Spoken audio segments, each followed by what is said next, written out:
so when it comes to winning in any sport, any business, as consumers, as fans, we kind of only see the result, right? The result of winning.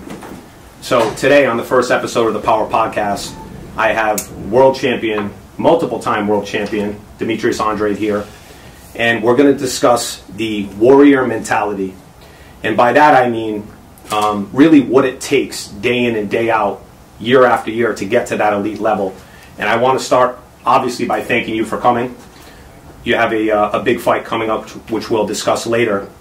And I really wanted to discuss, not where you're at now, but what it took to get you there, and the mindset that it takes day in and day out. And I'm a big boxing fan. I've studied a lot of boxers. You're obviously one of my favorite boxers, and you're local, which is obviously a plus. But for you, what kind of mindset? Do you need to have that mindset 24/7? Do you ever turn it off? Or, starting boxing at the age of 6, have you just been locked in from then to where you are now? Yeah, so, long time ago. Yeah, so I started at 6. My dad, Paul Andrade, who is my trainer currently today, has been, in my life as far as in my life and outside, and also inside the ring and boxing and stuff like that. We did karate at first, before boxing. Yeah, did a little karate, and then he seemed like we was a little aggressive. He was like, let's put him in boxing, and so we had our own gym in Cranston over there by the bowling alleys, Park Ave, and so it just became a routine. Because my dad also had a gym, he was training other professional fighters at the time. I have an older brother, like 4 years older than me, so he was already more in tune into it. I was going to the gym just to fool around and be a wrestler, what I'm saying? Being on the top rope, jumping. So you started kind of messing around with it when you were 6? Yeah, he would just, make sure we was in the gym, but he wasn't really, like, focused on training me at the time. It was more like a playground for me as he was training my older brother and other professionals at the time, like Greg Towns, guys like that. They used to come through the gym back in the days. And so as time went on, I just started getting into it, and he's started showing me like the skills, and I definitely had the athletic ability and the body frame to do a lot. So as time went on, I started getting better at boxing.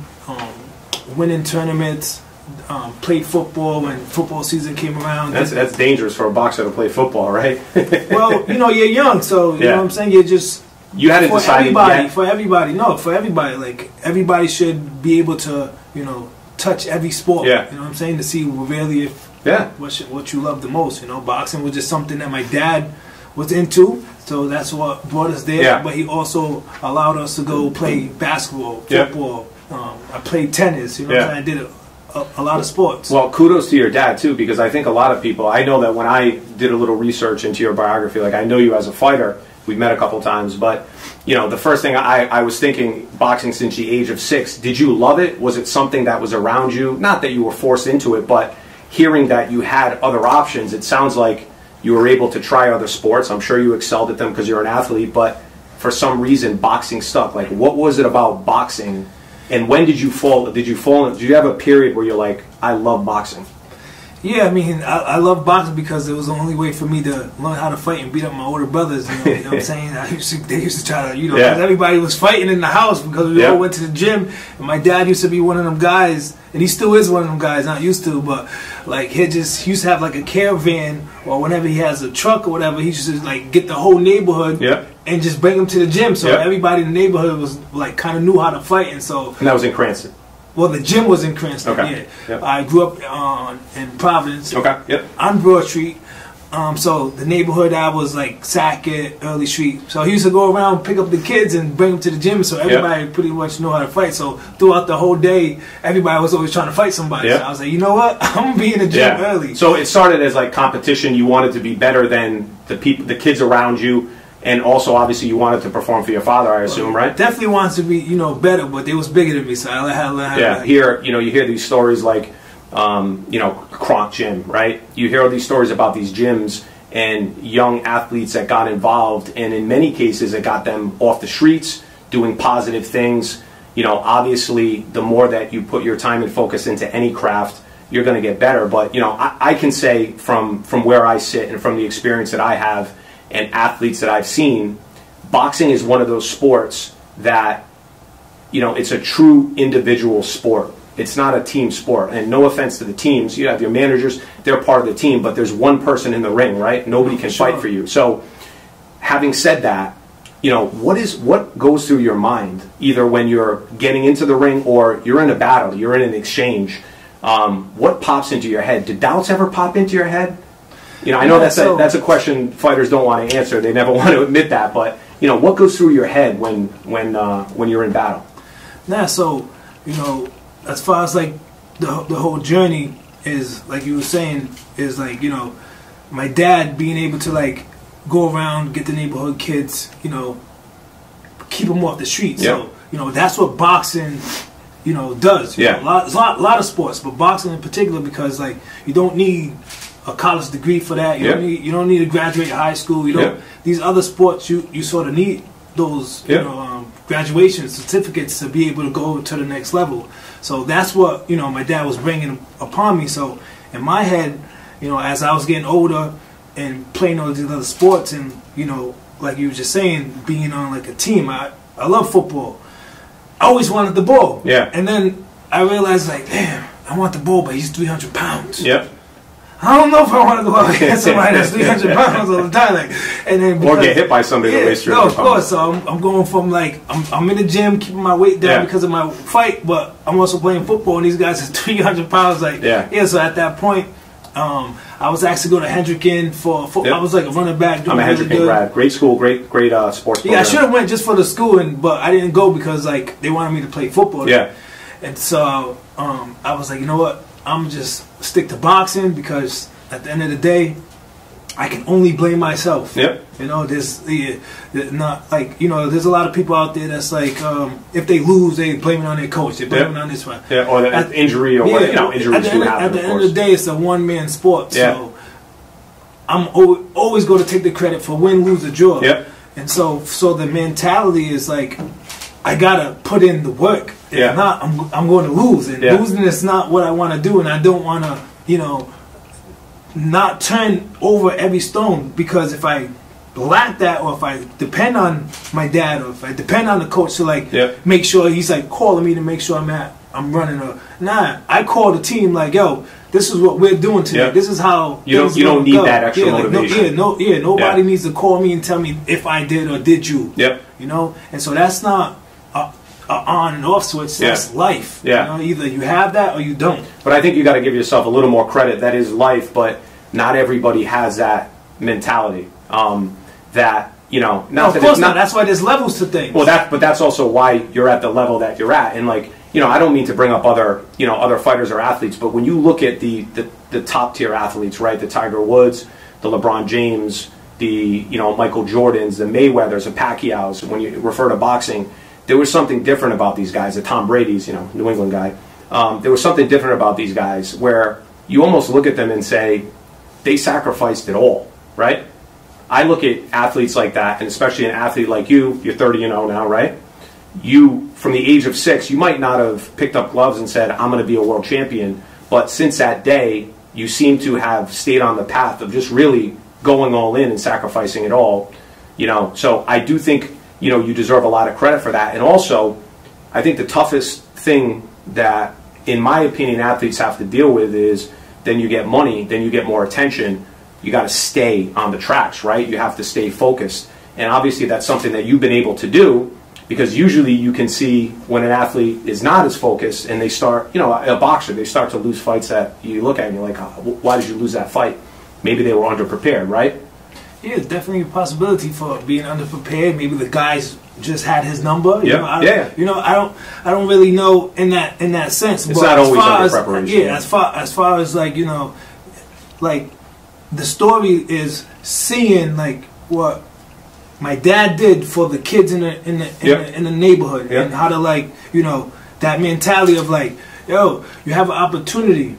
It's either you can go down this path, or you can go down this path, and this path leads you to temptation, like Yep. you know, being in the streets. Yeah. And what age did you kind of have that choice? Can you remember? I mean, it was just all through, you know, growing up in Providence, you know, anywhere in Rhode Island, anywhere in the United States, anywhere in the world, there's always going to be that life. No matter where you're from, there's always going to be that. It can be around. No matter how much money you make, right? Yeah, it doesn't matter. Like, but I'm just saying, as a young person, like to be able to see, like, you know, like the older generation, like, damn, this kid's getting in trouble. He was nice at boxing. Why he out here doing this? Yep. Or this kid was good at football or basketball. Why is he out here doing this? So these are the things that lead the people to the failure, the downfall, because they're like choosing the wrong thing because of maybe like money, parents, or whatever the situation might be. So me being, you know, blessed with, you know, my dad's hard work and his mind as well to like,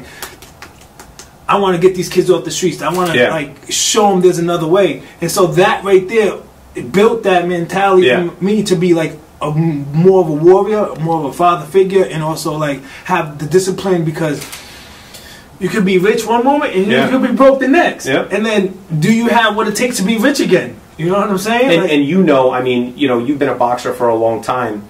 You know the sacrifices it takes, and then all of a sudden you lose focus. And not just boxing. Listen, in life, you're on a trajectory. You're accessing next levels, and then you make a couple bad decisions, and then you know you could literally lose it all. Boxing's no different from that, you know, with life. And you know, it seems to me like obviously your father was a big piece of you, obviously growing up, getting into boxing. But it seems to me like he's still there, guiding you, and it still seems like it's on your mind that you're not the young kid anymore, but there might be a 7, 8, 9-year-old Demetrius, Andrade looking up at you, and you're a hero to them, right? Like, so do you ever think about that? And do you feel pressure because of that to perform? Do you think, does that come into the ring with you? Nah, I mean, at the end of the day, like, pressure is always going to, you know, either, like they say, either make diamonds or not, you know what I'm saying? So I've been making a lot of diamonds.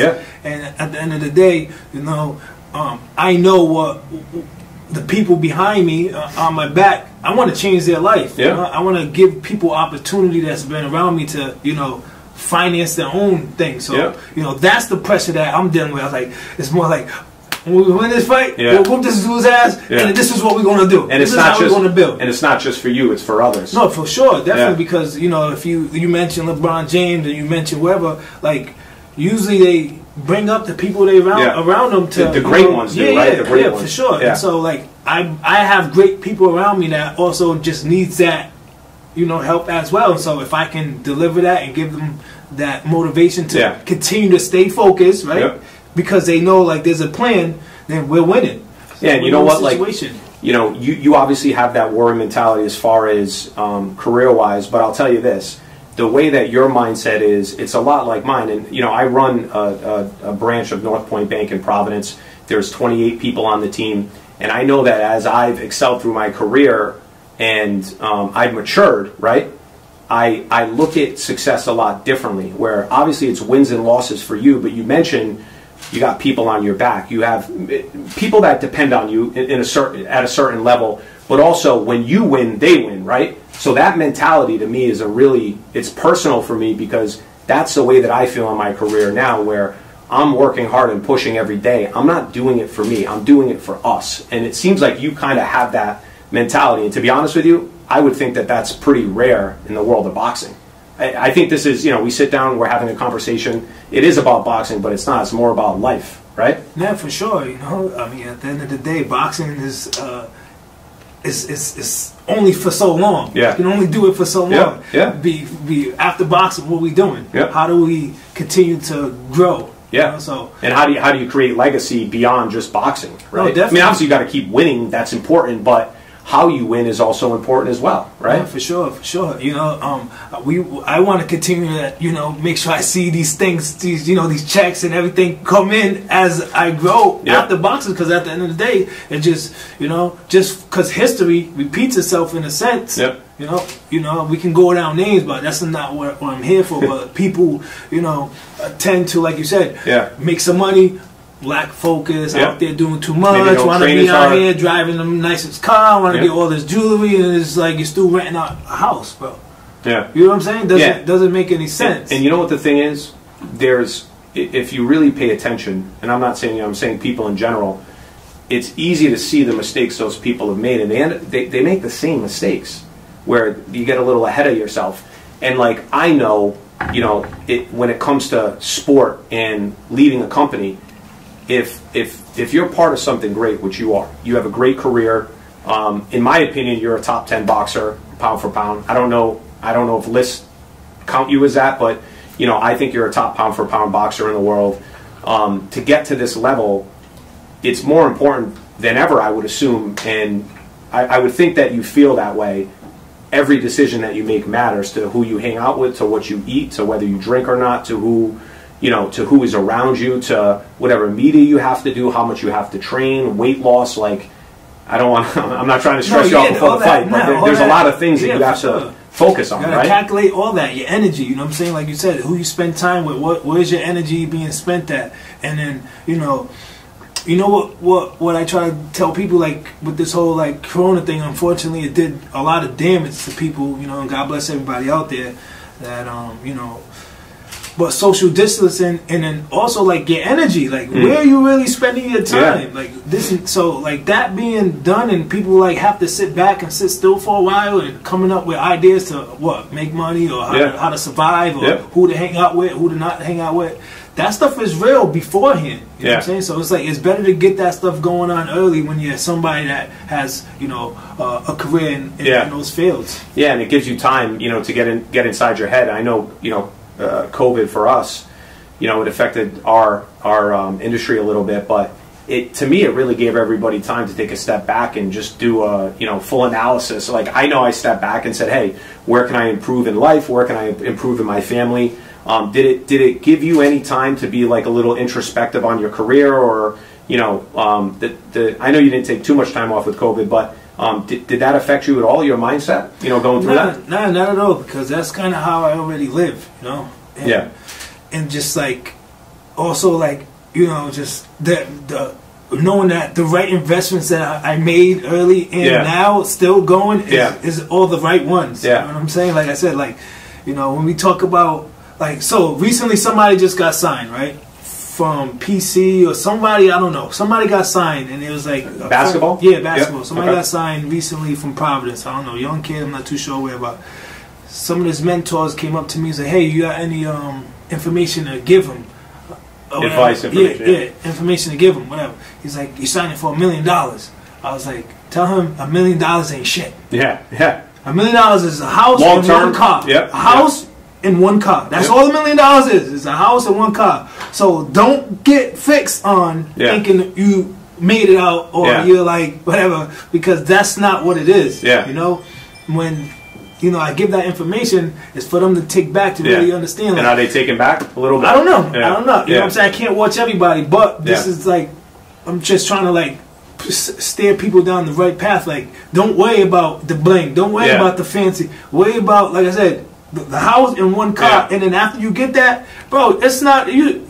You still gotta go get that. You still gotta make. You still gotta like really grow. Not I got it. I'm good for life. I made $1 million. Like, bro, no.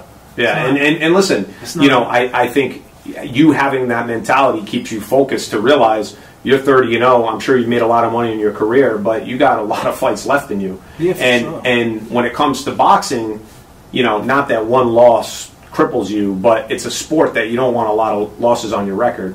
I mean, look, you know, with the whole Floyd Mayweather era and him doing and being out here being like he is, and like just exposing that a little more for the black fighters, because that's what it boils down to. Like, you losing is more for black fighters. It's not for a Mexican fighter. It's not for Chinese fighters. Not for, you know, not to be here and be racial or nothing like that. But they have a country behind them. So when Canelo loses to Floyd Mayweather, he still got 80,000 people in the stands. It doesn't matter, because he has a country behind. Manny Pacquiao, 10 losses. Philippines. You know what I'm saying? He has a country behind him. But with the Americans, you know, even the white Americans, black Americans, whatever the situation is, you have to do a lot more. And you know, they're so biased at one point, and the next they're like, oh, what? You know, it's a funny situation when it comes to that American, you know, fan base. So you have to do a lot more to get them to be behind you.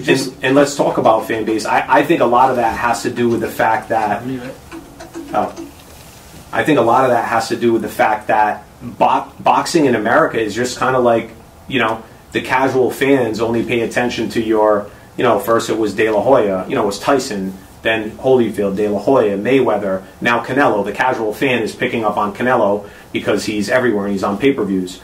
And, you know, one of the things that I wanted to talk about with you, and it's a good time to bring it up, is, you know, not just the casual boxing fan, but the local boxing fans. Because, like, you know, for me, I know that right now in your career, you're the most talented and decorated fighter to ever come out of Rhode Island, right? Is there any, I mean, you might not want to come out and say that, but, you know, when people talk about boxing, they still remember, you know, the past boxers in Rhode Island, which is great, and I'm not taking anything away from them, but you're here, you're born in Providence, right? Yeah, born in Providence. You're born in Providence. You're 30-0. You're on every major card. You're going to be 31-0 in a little while. Oh yeah. Do you ever feel like? You know, people have let you down a little bit as far as their support locally? And I think a lot of that has to do with Rhode Island's not a. You know, there's a little bit of a boxing. There's a good boxing fan base, obviously, with, you know, CES and the Birchfields, and nationally. Boxing is just not one of those sports that's celebrated like football is, baseball, basketball. Do you ever feel like a little let down by that? And do you think you deserve more credit? No, I mean, listen, I think, like I was saying, I think it has to do with, like, your nationality. Because if you're with Jimmy Birchfield and you're Italian, all the Italian people in the whole Rhode Island is like, oh, Jimmy Birchfield, Vinnie Paz, and it's like, yo, listen, no disrespect to none of them. Vinnie Paz is a 5-time world champion, but Vinnie Paz has not made or done anything that I have done. Ever. So yeah, he did his thing, but you know, that's like, you know, but that's just walking into the gym for me. You know how they say sometimes you can't carry my gym bag, like that's that type of situation. But at the end of the day, it's like, do you think you need crazy knockout, huge win or something? I mean, I did all that. I did all that. No, I know you did. I'm saying, like, I had those situations, and then, you know, it just comes down to, like, you know, me personally, it's just like, do I want to, you know, famous, be rich, be famous. I know fame brings a little more riches, or sometimes it doesn't. But at the end of the day, like, I'm making mine. If you don't know, you don't know. But that's also probably why you're so focused. And like, of course, fighting is the focus, right? No, of course. And you know, at the end of the day, this world is really big. I know they say it's a small world, but this world is really big. There's a lot going on for everybody to try to follow somebody or know who somebody is. And at the end of the day, my obstacles that I went through kept me from being like, you know, like have the eyes on me, because it just took a longer time because of, you know, situations that, you know, I really can't speak about too much. You know what I'm saying? So, but now that with Matchroom, with the Zone, we have, like, you know, a real machine behind me. We got real money, and they're promoting you and pushing you hard. I mean, they're doing the best they can to, you know what I'm saying, get the motor road as far as, like, the people, like, hey, I know there's these people, but this is the person who's been, like, going through a lot of, you know, a great deal of short end of the stick to overcome and stew, and now here, and no matter where you go, his name is always mentioned with the greatest, or the people that's out there. But they don't want to fight you. At the end of the day, because the boxing fans, the hardcore, or like the boxing world knows Demetrius Andrade is bad, motherfucker. He's bad. Like, and stay away from him. Right? Stay away from him. And the excuse is, oh, you know, we can use him. Oh, high risk, low reward. High risk, low reward. Who you fight? You want payday. I don't see how anybody would think it's a low reward.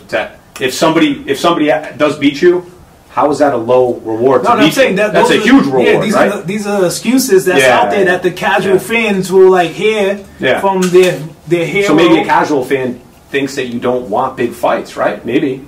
Yeah. I mean, that's not the truth. No, obviously. yeah, but they will hear it from these other, you know, other elite media fighters. outlets. Yeah, no, really the elite fighters, not the media outlet knows I can fight. They're not going to sit there and say, they're not going to say I can't fight. They know I can fight. They've been to my shows. Yeah. But when like you said, like the casual fans that watch Floyd or casual fans that just watch Canelo because like the name Anthony Joshua and all this other stuff, and they say when I went to the press conference to go confront Canelo, and he goes and say, "Oh, you paid that. I don't fight nobody. And now the casual fans are saying the same thing. Yeah, it's like because they're listening to him. Right? Yeah, exactly. It's like and so they try to like downplay the situation because that's what he wants. You know what I'm saying? That's what he's trying to do. But it's like, yo, bro, everybody you just last fought is nothing compared to my resume as far as like my executive. And my talent and my skills in the boxing world knows. Well, I think, for me personally, and I've obviously watched your career, you're not, I wouldn't say you're quiet, but you're not one of these loud fighters trying to get in the news, trying to make headlines, and a lot of fighters kind of make their career about that. You're not one of those guys. You let your fists talk for you, right? You let your performance. I'm not trying to be out here like showing like, oh, like this is another thing, like I'm not trying to show like black people are just ignorant. You know what I'm saying? Like I'm not trying to be out here trying to make a scene just for what? You know what I'm saying? For the money? I mean, I make good money. I know how to make money. I know how to put money in the right places to, get the capital gains. I understand. You know what I'm saying? I know how to do it, but I'm not about to be out here just be like, like an Adrian Broner, Floyd. Floyd did it for a little bit, and then Adrian Broner tried to copy that blueprint. Yeah, it didn't work out. Look what happened to him. Like you get beat up, and now you get people like, oh, this bum. Yeah. You know what I'm saying? Like, and not to call him a bum, but he's a world class fighter. Yeah, he just, he lost focus, right? Because of the because of the that machine. Blueprint that he was trying to follow. Yeah, and the point I'm trying to make in that is, it's almost like the gift and the curse because you're not getting involved with that, right? You're more focused on your career, winning, getting in shape, fighting, and you're not concerned with the other side of it, which is not that you're not concerned with promotion, but you want to train, you want to stay on that path. Yeah, so you're not going to have me out here like, is this not? You need me to dance some more? Oh yeah, you need me to dance some more? Yeah, nah, yeah, you want to fight? I bet I'm not that. I think people listen. I know for me, I'm more than a casual boxing fan, but I will say this: you've been doing this for a while. Nobody has beaten you. I don't think anybody has come close to beat you. You filled up the Dunkin' Donuts Center, a year and a half? I was at that fight. I bought tickets, just so you know. That was about a year and a half ago. But, even casual fans, if they're not looking at you, especially if you're local, I'm talking to everybody in the Northeast, I mean, what more do you want for a local fighter? You got, and I'm not trying to butter you up, but you got a father, right? Father, husband, right? Son, somebody that works hard, somebody that's committed, somebody that's making good decisions day in and day out, undefeated, 3-time world champion. You're not in the news for anything bad, right? You're focused, you're committed. I think you're a great representation of boxing and just in sport, and if people don't see it now, they should, man. And that's just me speaking from the heart. Like, you're a good guy and you're committed. Nah, for sure. I appreciate that, and at the end of the day, sometimes it's just, it takes a little longer for people to realize. And also, me getting that opportunity, that shot to showcase, like, this is why. And once they do a little more digging, they be like, oh, wow, we really was underestimating. Or we really was, like, lost in, like, the sauce because that was, like, phony over there. Like, this is real here. This is a real life situation. Not, like, listen, no disrespect to, like, anybody out there, like Canelo, you know what I'm saying? Floyd Mayweather, like, they were with the right people that moved them the right way and did the picking and choosing, and they had the power. And that's the incredible part about this whole, like, boxing world. Is like, it's really sometimes not the talent, it's the promoter. It's like, you know what I'm saying? Connections, promoter. Yeah, for sure. And, when you're young and you're, like, just, focused on whatever, you don't really know the business like that. You can just... You're just like, I want to fight, I want to win, I want to get better. No, not just that, but, you're just like, I should be able to go with sort of anybody that got a good deal up front or whatever situation and make it happen because I do. And I will say this, and I think it's important, in any sport, football, even in life, business, winning, winning cures all. So you're sitting here 30-0. The more you win, the less that people can avoid you. I mean, and here's the great thing about boxing: you control your destiny. You do. I mean, there's judges, and we can get it. That's a whole other conversation. But you control your own destiny. That to me is what's interesting about boxing. You're writing your own story. You're creating your own story. And if you keep winning, whoever's avoiding you eventually can. Because eventually some people are going to speak up. Eventually the boxing guys are going to speak up and say, all right, why aren't you fighting? Yeah, this undefeated. It's definitely happening right now. Like, it's happening now. Yeah, it's all starting to align. It's just like at the end of the day, people like, you know, the casual fans or like the Chalo, the Triple G, the Canelo, their fan base is going to try to downplay me because at the end of the day, do you really want to see your guy in a tough fight he can possibly lose? They do, but they want to see him in a tough fight that they're going to win. Yeah, right? Of course. They want to see him in a of course. So that's what it also boils down to. But it's just like as far as those individuals that are named, it's like in your heart and also for legacy. Don't you want them legacy fights? Just so like make them happen because that's what warrior spirit and mentality is all about. Oh yeah.